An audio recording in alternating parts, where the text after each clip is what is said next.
যে জীবন মনের ইচ্ছা মতো চলে, যা মন চায় তা, এটা জানোয়ারের জীবন, এটা কুকুরের জীবন।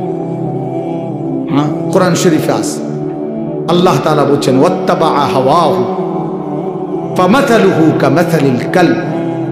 সূরা আরাফের মধ্যে আল্লাহ বলেন মনের ইচ্ছা মতো যে চলে, আমার মনে যা চায় তা, কিসের নামাজ, কিসের আল্লাহ, কিসের রাসূল, কিসের কবর আখেরাত, হুজুরদের কথা বাদ দাও, এটা আমার মনে যা চায় তা, আমার যখন যেটা ভাল লাগে এটাই করব। মন চাইলে ঘুমাবো, মন চাইলে সজাগ থাকবো, মন চাইলে হাসে, মন চাইলে কাঁদে। এই যার যখন যা মন চায় তাই করে। আল্লাহর বিধান, রাসূলের বিধান, কোরআনের বিধান যে অনুসরণ করে না, খোদার কসম আল্লাহ বলছে ফামাসালুহু কামাসালিল কালব, তার উদাহরণ আল্লাহ বলেন কুত্তার মতো।